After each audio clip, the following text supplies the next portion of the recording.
Welcome back. On Thursday, I interviewed Congresswoman Donna Shalala, who is running for re-election. Last week, I had your opponent, Maria Vera Salazar, on my show, and she made a number of allegations with regard to you. The primary one being the one that's also contained in her advertising, that you have profited off the coronavirus through your stock sales. I wanted to give you an opportunity to address that. First of all, that's a lie. She's taking a page out of President Trump's playbook. She's deliberately lying about her opponents to distract her lack of ideas or competence. It is absurd to suggest that selling my stock in 2019, I profited from a COVID I didn't even know about and no one knew about. In fact, her accusation, when she was asked by both the Miami Herald and by you what her evidence was, she has none. So she's just lying.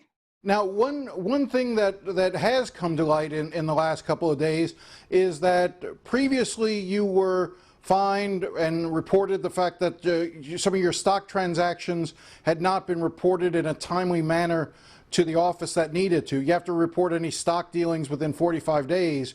You cleared up the first batch, but we're now learning that there are a few additional stocks that fall into that category. Why is this an ongoing problem for you? It actually isn't an ongoing problem. The first group was cleaned up and I paid a $1,200 fine, and I took ownership of it. You know, I've apologized for it. I should have reported in a timely manner. I was selling everything because I wanted to avoid any kind of conflict of interest. These last two were within something that looks like a pension fund. It's Tegna, it's a media company. I actually didn't know they did transactions, because what they do is over a 15-year period, I had my fees deposited, and they pay me, send me a check once a year. I didn't know they sold Tegna stock and then bought Tegna stock, found two small ones and reported them. So that's the last of it. Everything else I've reported and moved into mutual funds, so there are no conflicts of interest. And frankly, I've taken ownership of this. But accusing me of insider trading is absolutely ridiculous and literally a page out of, it's what Donald Trump does. Lie, lie, lie. And I guess she doesn't have anything else to say about me. I guess I want to just go to the broader issue of what she seems to be trying to get at, which is that you're a creature of Washington, that you served 8 years in the Clinton administration as the Health and Human Services Secretary, came out of that position, went on the board of United Health, went on other boards, and somehow profited in general from your time in Washington. How would you address that? Well, first of all, I'm an expert on the subjects in which I went on the boards on, including, I guess she was talking about United Healthcare. But let me say this. If my friend Justice Ruth Bader Ginsburg was sitting here next to me, she would say, Jim, we fought for years to get women on corporate boards. Women like Donna Shalala that are clearly qualified for those boards. And they get on, and then we criticize them for being on.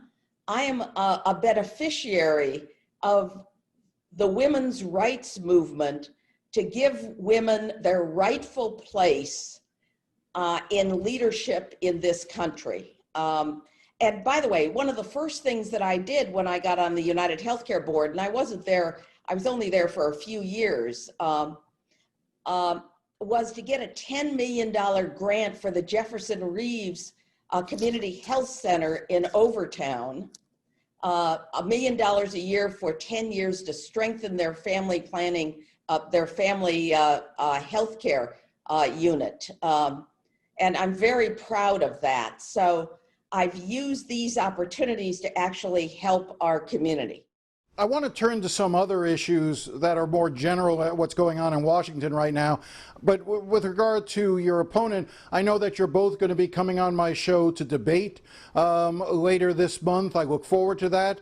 And I think we can have a good exchange. And I think it'd be helpful to have the two of you actually be able to address this head on, because I know that you want to, and I know that she wants to do that. So I look forward to that. But with regard to what's going on right now in Washington, let's talk about the president's debate performance and what we saw on Tuesday. What was your reaction to it? And then I want to get you to talk about the Proud Boys, because I know you had your own run-in with Proud Boys. But before we turn to the Proud Boys, what was your overall impression of what we saw on Tuesday night? Well, it wasn't very presidential. And the president, I mean, it was really disgusting, that performance. He was a bully and kept talking. I tell you the truth, I've never seen anything like it, so I'm not quite sure how to analyze it or put it in some kind of context. I thought Joe Biden had a pretty good night when he spoke directly to the people. Listen, campaigns are not about the candidate. They're about people's lives. And I think that Vice President Biden gets that. The president thinks it's all about him. Was the vice president wrong to engage sometimes? He called the president a clown. He called him a racist. He told him to shut up. Is that presidential as well? The problem is that he had to hit back. And he did hit back. And I don't think that it hurt him in any way. Joe Biden is clearly much steadier, much more strategic, much more knowledgeable, and will be a steady hand in taking on this COVID-19 virus. But frankly, the whole debate was a mess. And I'm not sure turning off the president's microphone will make any difference, because he'll still be gesturing and trying to talk over and screaming. The president told the Proud Boys to stand back and stand by. You encountered the Proud Boys yourself when 2 years ago during the campaign, almost 2 years to this day, you had Nancy Pelosi come to the district. Describe what happened when Nancy Pelosi arrived here and tried to visit your campaign office. Well, they were very aggressive, and they were screaming racist, sexist, anti-Semitic. I mean, these are white supremacists that are unbelievable, encouraged by the Republican Party. Republican Party officials were within the group, and they eventually apologized to me, saying that they didn't realize what the Proud Boys were up to. That's no excuse, by the way. We've known about the Proud Boys for a long time. Stand by scared the bejesus out of me, because that means stand by for orders from the commander-in-chief. Let's talk briefly about health care. This was another topic that I had addressed with your opponent. I think it'll be a major discussion when we actually debate, because one of the things that she said to me was that if people like their Obamacare, they should be able to keep their Obamacare. I'm not sure how that works if the Supreme Court ends up striking it down, which it seems to be the path that we're on. Your congressional district has more Obamacare signups than I believe anywhere else in the country.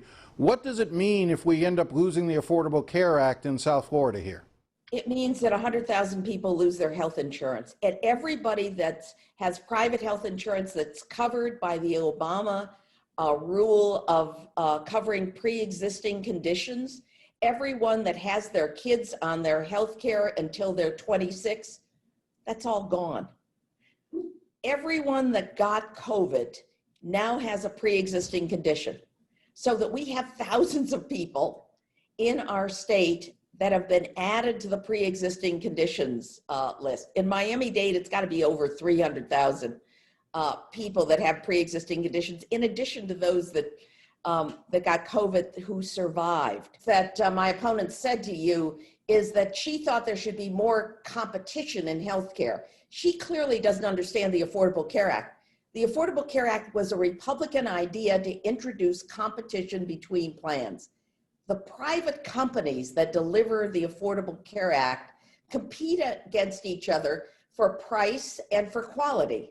So it's exactly what she doesn't understand already exists in the Affordable Care Act. Pre-existing conditions coverage already exists in the Affordable Care Act. The Republicans have never been able to find a substitute.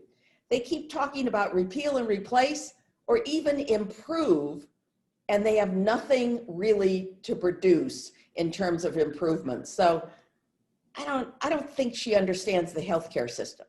I'm happy to announce Shalala and Salazar will be here in a few weeks for what is expected to be their only English language debate. That's on October 25th. It should be lively. Also, starting next week, Facing South Florida expands to 1 hour because there's just too much to cover. We'll be right back.